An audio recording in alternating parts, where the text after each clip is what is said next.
Hi, welcome. Here's your HMH lesson 9.11. Today we're going to be reading Out of the Woods. It's a true story of unforgettable events. This story is not in your HMH book. Don't look for it. You won't find it. This is a story that's online. It's a read aloud. We're going to read together. As we read the story, we're going to be focusing on text organization. That's cause and effect. Informational stories have a structure or type of organization that fits the topic, the author's purpose. So, text organized by cause and effect describe how one event leads to the other event. So the cause is why and the effect is what. So the cause is something happens and the effect is the result. So again, this is the cause, my pen fell, the effect, I pick it up. Cause, effect. Okay? Here's another example. It rained a lot. Cause and effect clue words. What happened? It rained a lot. What's the effect when it rains a lot? So the flowers in the garden grew. The way that we know that things are in cause and effect, they have these clue or key words like so, because, since, if, than, as a result. These are, when you see these words in a story, then you know that it's organized in cause and effect. Speaking of cause and effect, you are going to need the, I'm trying to pull it up, here it is. The text organization, cause and effect, reading graphic organizer 22. This is located in your baggie. So let's go ahead and start by writing the title of the story. The title of the story is Out of the Woods. So go ahead and write the title of the story down here. Go ahead and pause the video while you're doing that. Go ahead and pause the video now. All right, before we read the story, let's go over some important vocabulary words. I pulled it up. Okay, so the first vocabulary word is routines. In this picture, we actually have 4 pictures in this frame. The first picture looks like the family is going on a walk, they're watching TV, then they cook, then they eat. So it looks like maybe this is the order of events of their routine. A routine are the steps you follow in the same way each time you do a task. So each time you do something, the steps you take to do it is called a routine. Excellent, thank you. The next one is stoked. Looks like he's making a campfire. If you stoked a fire, you stirred it to keep it burning. So how many of you guys have made a campfire before? Raise your hand. How many of you guys have seen your parents or an adult move the fire around to keep it burning? Good. Like obviously not with their hand, but with a stick. Good. Or add more wood to it. Good. That's called to stoke. So they stoked the campfire to keep it burning. All right, father stoked the campfire to keep it burning. All right, the next one is boisterous. Ooh, that's a big word. Something that is boisterous is wild or noisy. The children are boisterous after winning the game. They're wild and noisy. You guys are boisterous when it's recess time. Yeah, you run out there all wild and crazy. All right, surrounding. Surrounding. The water here is surrounding the castle. If something that is surrounding a place is all around it. So when it's all around it, it's surrounding. Remarkable. Remarkable. Something that is remarkable is different or surprising. So the Taj Mahal in India is a remarkable building. It's surprising. It's magnificent. It's beautiful. It's remarkable. It's remarkable. We have thickets. Thickets. It looks like maybe the forest. Thickets are groups of bushes or small trees. So groups of bushes or small trees are called thickets. Sometimes around a creek you may see thickets, right? Like these are tall, long bushes. You can't really walk in them. Arrive. It looks like these kids arrived at their grandparents' house. When you arrive, you get to a place. So the grandparents asked them to arrive for dinner at 6 o'clock. So they arrived. They reached this place. They're now here. All right. Next one. Most of you guys know what this is. Grumpy. I've seen almost everyone in here's grumpy side before. Grumpy. Someone who is grumpy is in a bad mood. All right. And the next one, joking. Joking. If you are joking, you are saying something to be funny. Oh, I'm just joking. All right, tucked. This boy tucked his shirt in his pants. If you tucked something, you push it behind or into something else. So here, I tucked my scarf in. You tuck it. You put it into something else. Stubborn. Stubborn. Stubborn is, look, the kids are fighting. They look at their siblings and they're fighting for the remote. Someone who is stubborn does not want to change. My little brother is stubborn and will not let go of the TV remote. He's not going to change no matter what you tell him. He is stubborn. All right, and then last one, growled. The dogs growled at each other. If something growled, it made a deep, angry sound. Everyone growl for me. Good job. Growled. All right, and I think that was the last one. We might have went over a little bit. Let me just make sure. Oh, yeah, we did go over a little bit, but that's okay. All right, so let's go ahead and get started. Out of the Woods. Out of the Woods, a true story of an unforgettable event. Rebecca Bond.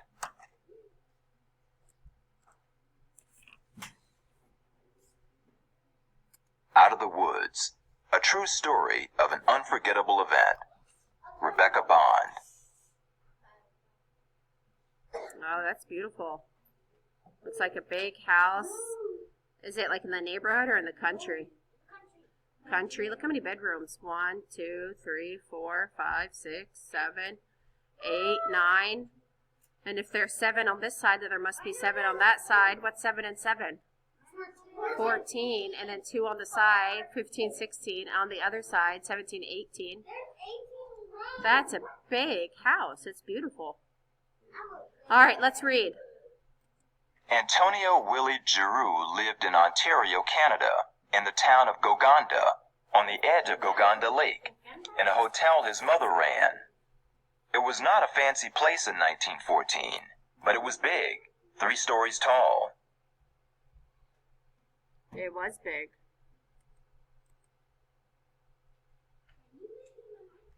There weren't many children to play with, so Antonio made friends with the hotel workers.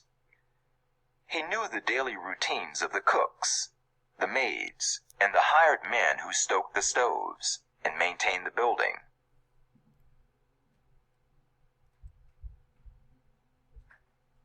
The ground floor of the hotel had a large open space for eating, with the kitchen at one end. Antonio slept in a room off the kitchen that had once been a pantry.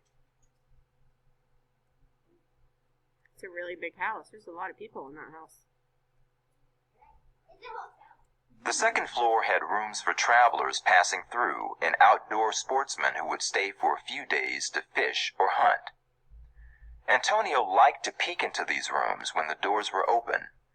Even though they had warm, dry beds and woolen blankets like his own, these rooms were much more interesting. They also had the guests' canvas travel bags with many pockets, nets, and poles for fishing, and sometimes even guns. Uh-oh. So you're right, this is a hotel, and he's looking in the rooms, and he sees a lot of this gear. So it looks like these people maybe come here to hunt or to fish, or maybe they enjoy doing this. Maybe they're there for fun, right? Who knows? Let's read. But the top floor was Antonio's favorite. One great room lined with rows of bunk beds. It was here where the men who worked in the forest, trappers, lumberjacks, and silver miners, lived for months at a time.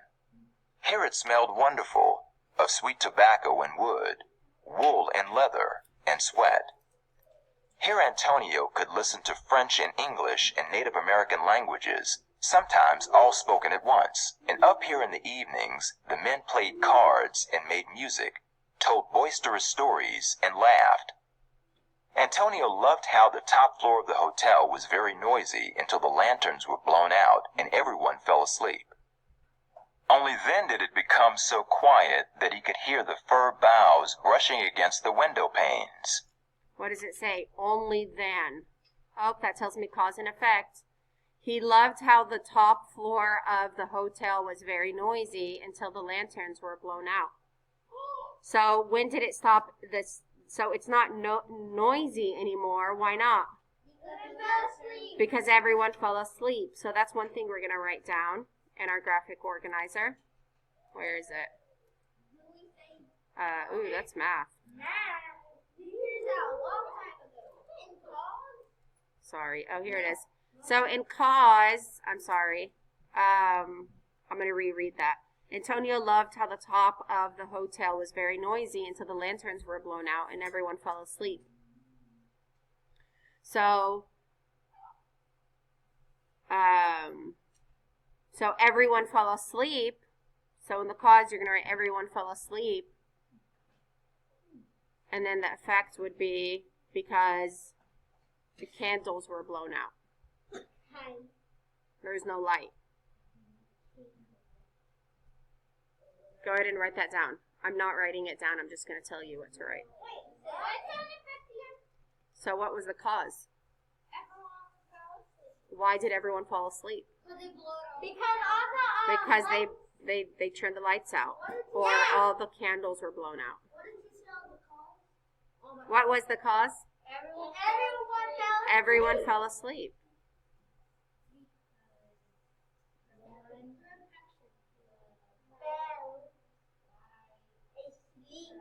Everyone fell asleep. That's the cause. And the effect of everyone falling asleep is very good. Remember, something happens. What happens? They fall asleep, and then what happens? Why? Because the candles around out. Yeah. It's kind of scary.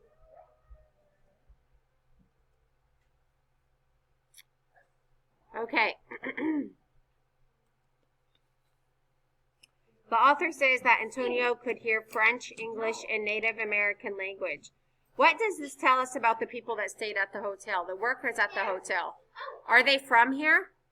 No. Bernaya, what does it tell us? It tells that they're from different countries. They're from different countries. And are they staying here for pleasure, or are they staying here for work? They're staying here for work. They stay here for work. They all share one big fat room. If they were here for pleasure, then would they all be sharing a room?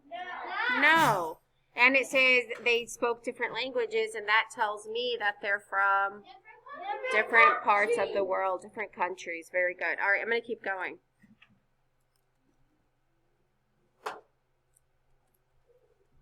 Surrounding the hotel was a dense forest, mostly cedar, pine, balsam, and poplar trees. When Antonio walked through the forest, he heard the bay of wolves getting ready to chase deer, saw the tracks of foxes hunting mice, and noticed the signs of bear, moose, and weasel.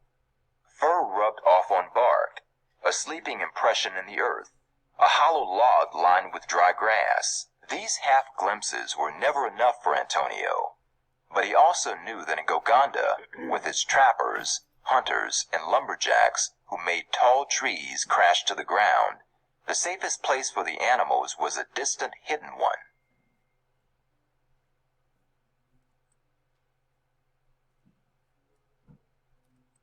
When Antonio was almost 5, the summer was so dry the green carpets of moss yellowed, the silky grass crisped, and the pine needles on the trees turned brittle.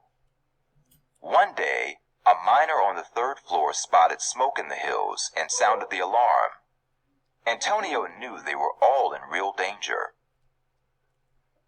Why were they all in real danger? Okay, so the cause is, I'm sorry, what happened is they were all in real danger. So the effect is they were all in real danger. So here where it says effect, we're going to write they were all in danger or real danger. So the effect is they were all in danger. They were all in real danger. And why were they all in real danger? Because there was a big fire. So the cause is there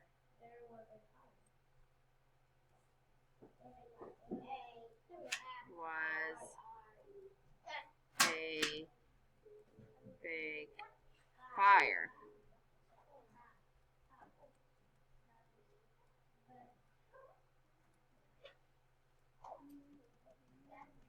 All right, let's keep going.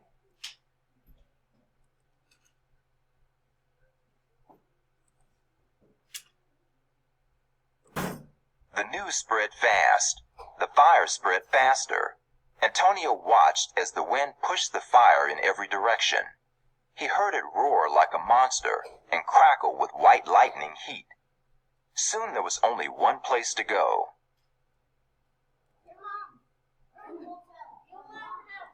All the people of Goganda, hotel guests, trappers, lumberjacks, silver miners, cooks, maids, hired men, Antonio's mother, and Antonio went into the lake. There was even a baby, not half a year old, held in his mother's arms. They stood in the water up to their knees, their waists, their shoulders, and stared as the fire came closer and closer. So why did they stand in the water in the forest? Because the water was at the fire. Okay, and because the fire was getting closer. Very good. We don't have to write that down. I just wanted to point out a cause and effect. Flames, Antonio saw something remarkable. Out of the forest and into the lake came foxes and rabbits, bobcats and raccoons. Why do you guys think the animals were coming to the water? Okay, very good. You think they were also trying to escape the big fire, right? They were escaping. They were leaving their homes. Do you think that they're going to harm the people? Yeah. All right, let's see. Hey. All right. Let's read. Wolves appeared, and deer, and moose, porcupines, and elk, squirrels, and possums, even some bears. Antonio watched as all the animals came out of the thickets and down from treetops and stood in Goganda Lake as the forest around them burned.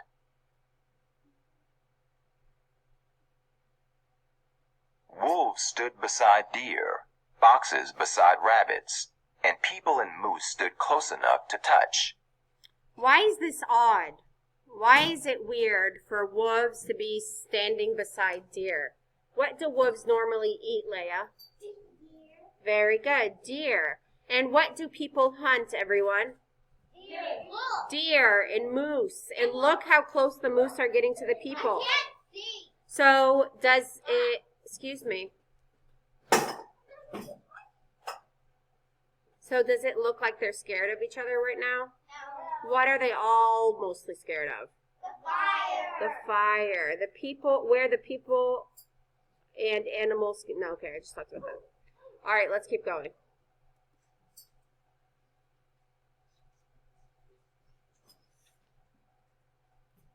Let's write that in the cause and effect, actually.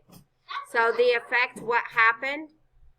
The people and the animals were all standing really close to each other.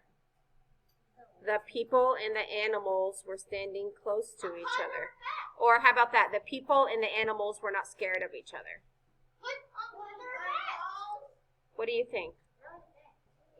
Effect. Very good. The people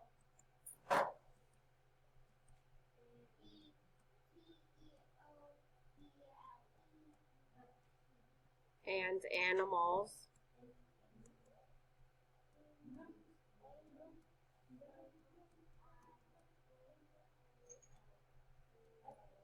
were standing next to each other.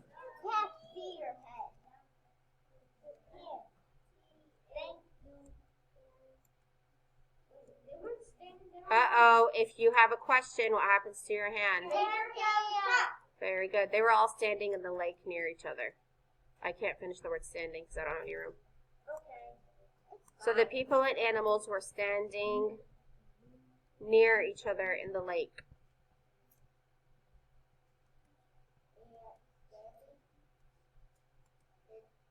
Why? Why were they standing near each other? So they can be safe from the fire. Very good. They were standing near each other. The cause is because they were escaping from the fire.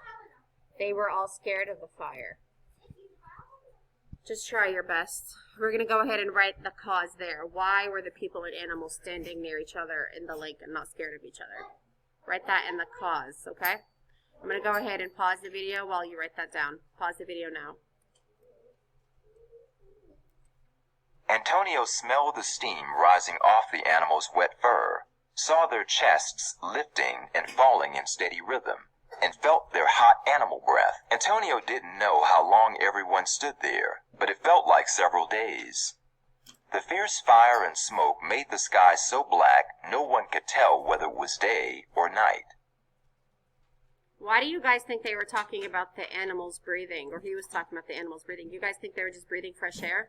No, they were scared. They were scared and they were breathing in all that smoke.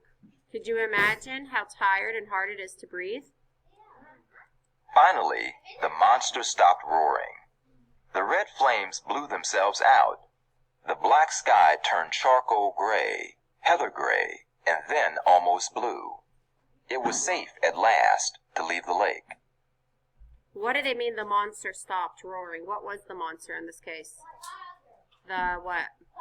The fire. Very good. Miraculously, the hotel had not burned down. Antonio went back to sleeping in the room next to the kitchen. Hotel guests still had rooms on the second floor with warm, dry beds and woolen blankets. The trappers and lumberjacks and miners returned to their bunks on the third floor. Why did they say miraculously? Why is that a miracle? What does that mean, basically? I just said it. It's a miracle. It's a miracle that that this hotel did not burn, right? It's made out of wood, and there was a huge fire. How did it not burn? It was a miracle. All right, let's keep reading. Antonio continued to live in Goganda for the next 10 years of his life. He stayed friends with the cooks, the maids, and the hired men. He listened to the stories told by the lumberjacks, and sometimes he went fishing with the fishermen. He swam in the cold lake, but Antonio never forgot the fire or the people up to their waists in water. Mostly, he never forgot how he had watched that distance between animals and people disappear in the summer of 1914, when he was almost 5 years old. How did the distance between animals and people disappear in the summer of 1914? What does he mean? What? The distance between animals and people disappeared. They got. No.